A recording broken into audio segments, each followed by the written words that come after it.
When I was young, I had never seen other girls or women that played the game.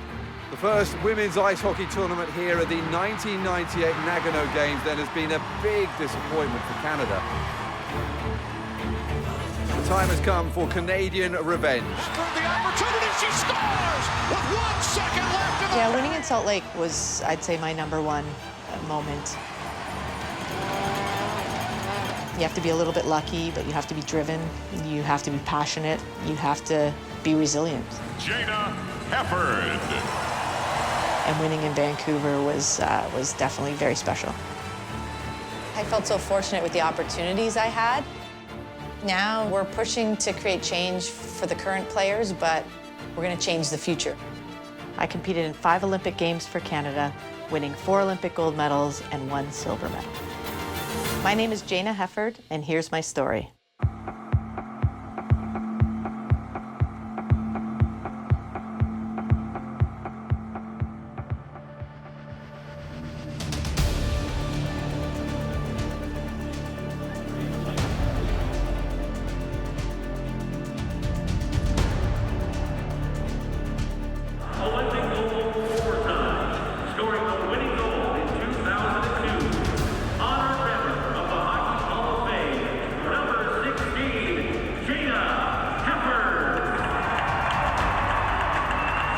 First thought of Jayna Hefford. I would say probably the most impactful female hockey player in the world. She was dominant. She was a player that teams would try to stop and try to check, but she was unstoppable. She scored a lot of goals, but all the teams that we played against were aware of Jayna. They always tried to get under her skin and, you know, maybe hit her a little bit harder, obviously with not being the biggest kid out there either, but she was very mentally tough and never let anybody, you know, get the best of her. She's been, 5 Olympic Games, only shared with one other player, Hayley Wickenheiser, 12 different world championships. I mean, she's second to none, and, being in the Hall of Fame. You dream about winning Olympic gold medals, or in hockey about winning the Stanley Cup, but you don't dream about being inducted to a Hockey Hall of Fame. And when it happened, it was almost more emotional than I imagined. Can I keep this marker for a sec? The hockey world, to be recognized with players like that, and it's really special.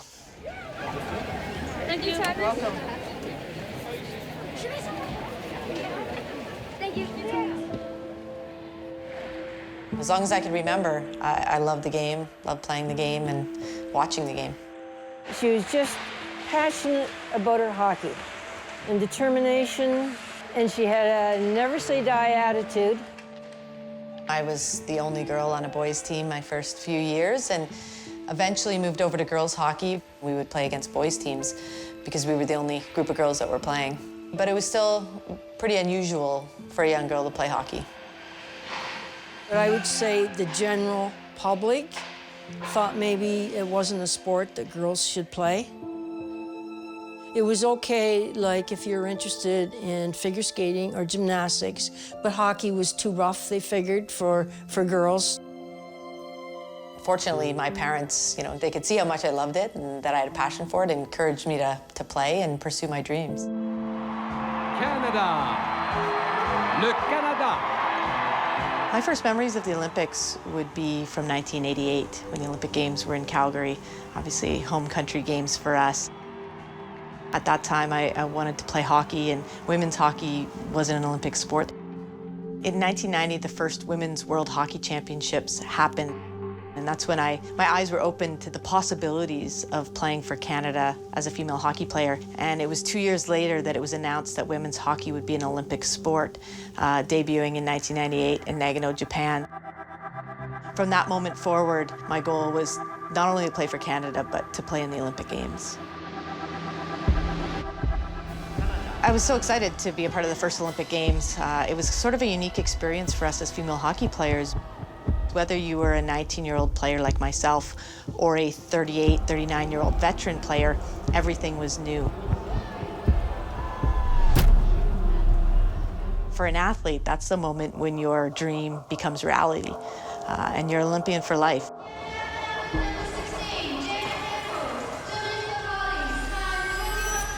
We had such a great record going into the Olympic Games.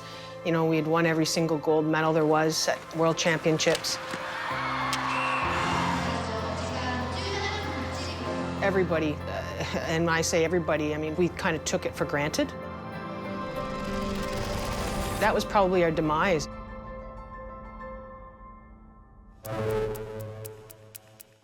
We just didn't play very well, you know? I mean, the whole tournament was a struggle. The first game against the Americans in Nagano was a disappointing loss. It was pretty physical and feisty and gritty, and there was all those sort of intense rivalry moments. We were just very uncharacteristic Canada. A terrible scenario as the Canadians led 4-1 before losing 7-4 to the Americans, who they'll meet again in the final.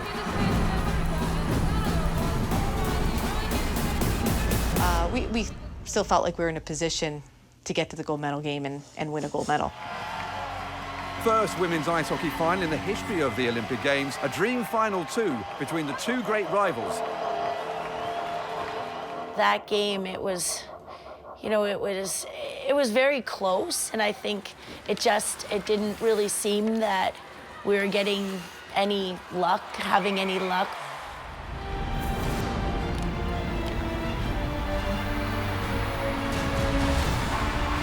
You know, they were a very strong team.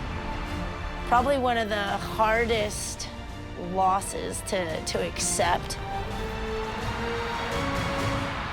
Losing in the gold medal game was certainly one of the biggest disappointments in my hockey career. The first time Canada didn't win a women's hockey international event. Silver medal winner, Canada. There was lots of tears, there was, you know, anger, probably every emotion you can think of. And the anthem of the gold medal winners delegation. You have to learn how to lose in order to learn how to win. That was indicative of 4 years later when we finally went to Salt Lake City to get that gold medal back.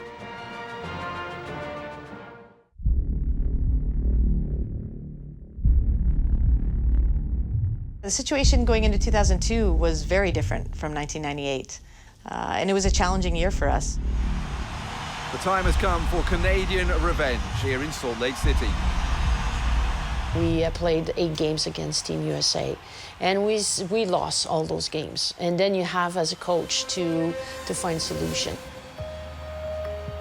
And this is where I met Jenna Eifert, and I said, well, you know, when you were younger, in a sense, you were scoring more goals, and today we need goals, so I think I'm going to readjust your role, and obviously you could possibly get some goals back for you and obviously for us.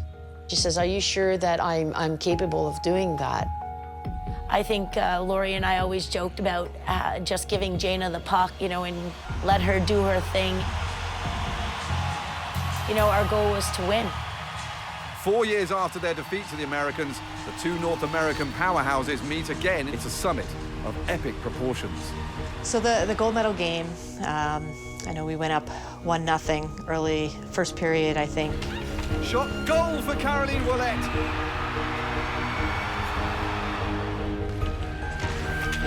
King leveling up for the Americans. Comes to Wickenheiser, and she scores! Canada back in front, 2-1. So we had a 2-1 lead going into near the end of the second period.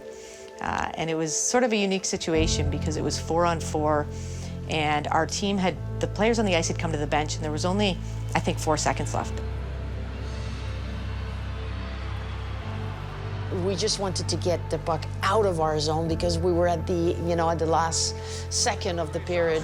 Throughout the Olympics, breakaway pass, bouncing puck, knocked down. Heifer the opportunity, she scores with 1 second left in the period.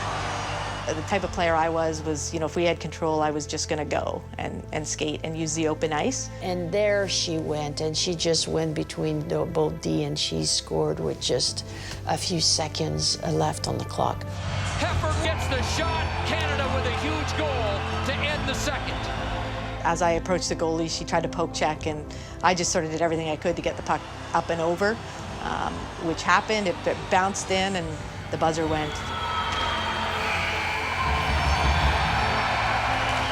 So she didn't rush her shot or anything like that.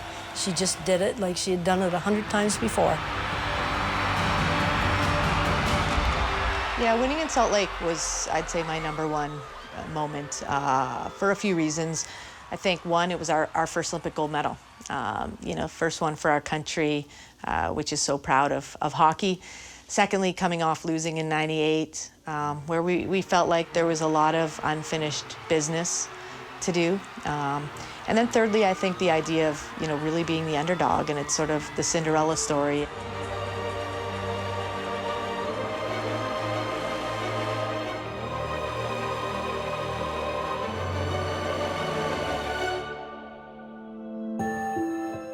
Jayna was very good from day one. The first game that we had in October of 1988, she got a hat trick in that game. So shades of things to come. You can see that right away she was very good. I don't remember the moment, the exact moment that I met Jayna, but I remember playing against her and being like, who is this kid? She was so fast, she scored so many goals, and she kind of came from nowhere. On the ice, she led by example. Instead of everybody thinking, oh, what are we gonna do? Jayna would just smile and she said, that's okay, Mrs. Duff, we'll get one. And you could see that even when she played in the Olympics.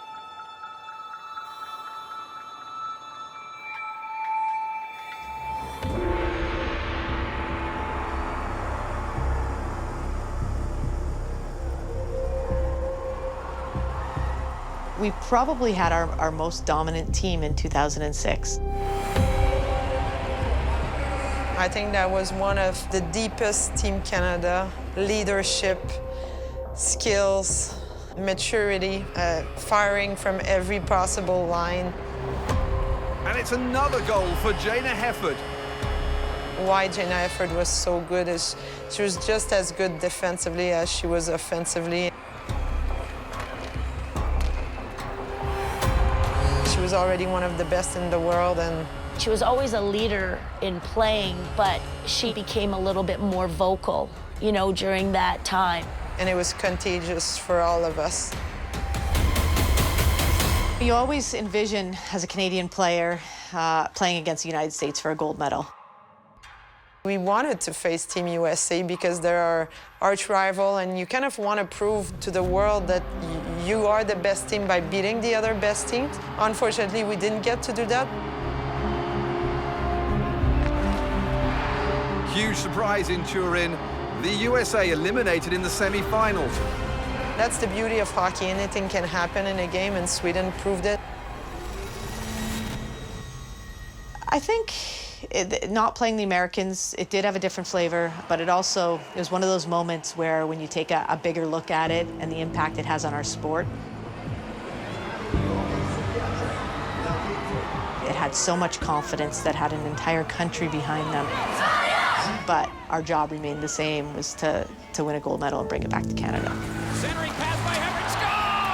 What a combination! And it's Carolyn Ouellette, the All-American from Minnesota Duluth, 2-0. I remember shooting it and going top corner. So, you know, a nice kind of right in front of the net, but typically where I score my goals, but I do remember that specific one. We did. We won our second consecutive Olympic gold medal against Sweden.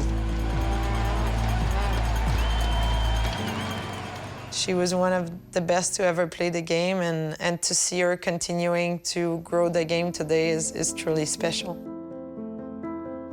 It's hard to think of being angry when you have this great career. Fortunately, we don't make a professional career out of playing full time because we were never paid, as hockey players ourselves. There was always there's some prize money, but it really came down to endorsements and sponsorships and work on the side and all that sort of stuff. Exciting night. Tomorrow, the world's going to see the first professional women's hockey game ever played in Canada. Thank you so much. I want to say on behalf of the Professional Women's Hockey Players Association, we're so excited to be here in Atlantic Canada. It's a place we haven't had a chance to be. Chelsea and I have been working with them for a number of months to make this become a reality. And I think their passion and their commitment align so perfectly with what we're trying to achieve, which is to grow the women's game, to create a professional environment for women to play. Jayna is like our main lead in all of this, and Jayna she kind of covers everything. So she's our spokesperson. She's the face of women's hockey. She's the behind the scenes that does all this work. It's the one thing that's really missing from women's hockey at this point is a league that allows these women to train and to play on a consistent basis. Every time you go to an Olympic Games and there was a great amount of media attention and support, and you come home with a gold medal, and you always sort of think that there might be new opportunities that come of it. And we went through a lot of those cycles where it became more of the same. À la cérémonie d'ouverture des Jeux Olympiques d'hiver de 2010 à Vancouver. Competing in Olympic Games in your home country was too hard to resist, and I just wasn't done. There was immense pressure around Vancouver. We did everything we could to be prepared for that moment so that when you go out in the most intense situation and stressful situation, you could just play. Canada's women are on home ice this time and start their Olympic tournament in the best possible way. An 18-0 demolition of Slovakia, with 3 goals each for Jayna Hefford and her teammate Megan Augusta. The whole tournament, we were lined up with the men's team to play the Americans, which added a layer of excitement and of rivalry. And they even tried, some of them, to put pressure on us, saying that they would do to us what we did to them in Salt Lake City when we had beat them. It all leads to a dream final that for the home fans in Vancouver, and indeed for viewers around the world, sees Canada at home reunited with their best of enemies, the United States. The gold medal game in 2010 was one of the best team games I'd been a part of. And we knew going in that there was so much pressure, so much media, so much expectation. For Botterill and a shot, score!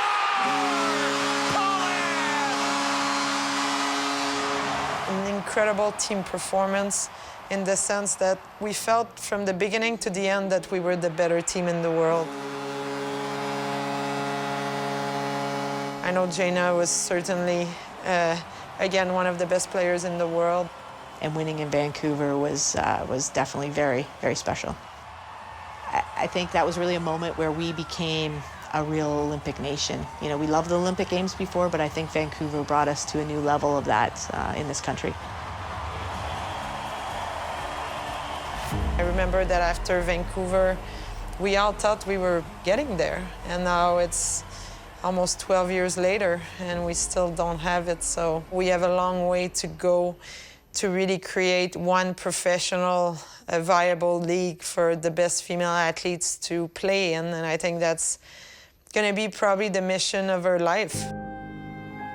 At the start, it was like, how can we just give these players an opportunity to keep training and developing because it's their full-time job. We are working as a PWHPA to try and create a sustainable professional women's hockey league that can give living wages for the players, more marketing opportunities, better facilities, just overall a more professional environment. In order to optimize their performance, so that comes down to having the resources, the facilities, the professional staff, and the team behind the players that allow them to every day go to the rink and be a hockey player. ladies. How are you? Good. Check, thank you. The last 2.5 years with the PWHPA has been challenging in many ways, but successful. Everything else good? I think so. Stream's working. Great. Announcers are here. We're trying to continually push the envelope to get to a place where the women's game is and the players are supported the way they should be. Hello, Heather. Hi, everybody. How you doing? I'm so good. How are you doing? I'm doing well. Game day, guys. Game day. There's a lot of people out there that want to have a professional women's hockey league. But I think there are very few that know what it takes, know what we've been through from back in the late 90s. She wants it to be the right league, that women are going to be true professionals, paid like true professionals, have resources like true professionals. That's what she's looking for. That's what she's fighting for. Hello. Could you sign my sweater? Sure, My sweater, yeah. please? Thank you. Got a few people already. Oh, did you? No, you Excellent. did. On the shirt. Oh, I do. I have Clara Hughes, Elisa Haley, and nice. Dawn Sims, and a whole bunch of hockey guys. Great. Yeah. That's perfect. Thank you.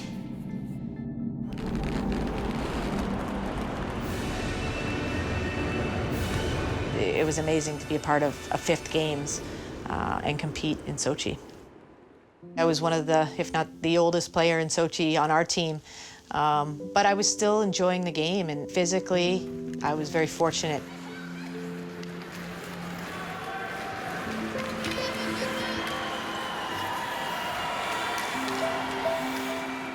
Jayna was still one of the fastest players in Sochi, so strong on her skates, and that never changed. She demanded more from herself. She didn't want to be just, you know, where she was at. She always wanted to continue to elevate her game, and so she did that.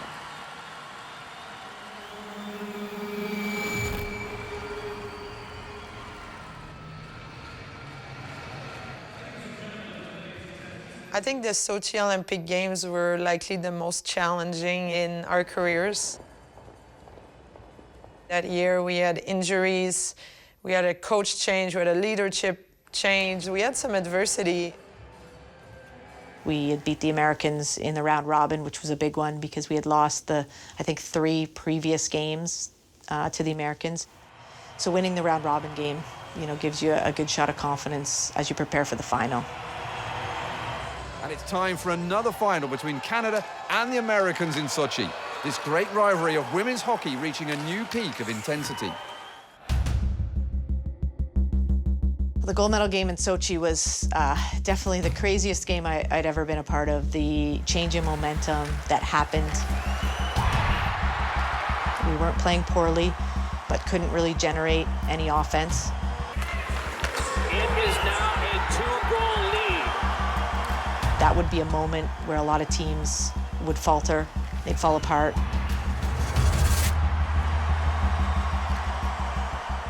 And I think that when we scored our first goal late in the third, it gave us a lot of momentum and a lot of energy. When the puck went down and it hit the post, it was almost a sign that we were meant to come back and tie the game.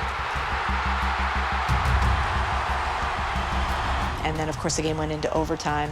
First time that a women's Olympic gold medal would be given out in overtime. And went to the dressing room. It almost felt surreal to be able to come back in that game so late and win that way. It was absolutely incredible. The Canadians winning a 4th gold medal in a row. They really are hockey's irresistible force. I feel like Hollywood would have made that movie and we would have been like, come on. So when we won the game in overtime, it was a perfect ending for me, for my career. It couldn't have got any more dramatic than that. Jayna Heffer. I had a great level of, I think, satisfaction. I had an incredible career. I, you know, was on my own terms when I was ready to be done. Mesdames et messieurs, les médaillés olympiques. Ladies and gentlemen, the Olympic medalists.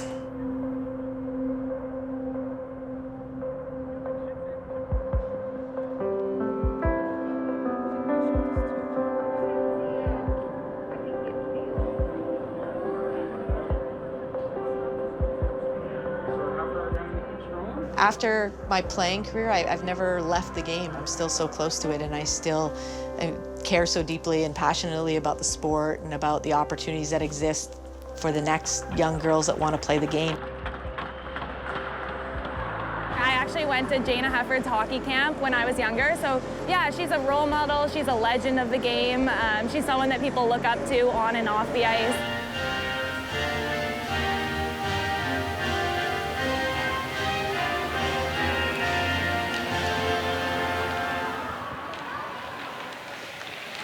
It's so awesome and to see all the support from the young girls that are in the stands and, you know, getting to take pictures with them and things like that. When they're able to see us playing at this level, it really helps their dreams, you know, kind of become a reality. They see it happen, and it's pretty special to be a part of. We have to be a place where people come to and feel safe. You know, I think we have to make it a welcoming, inclusive environment. So, of course, it relates to women, it relates to people of color. For my 2 daughters, I want them to never feel like there's something they can't do because they're a girl.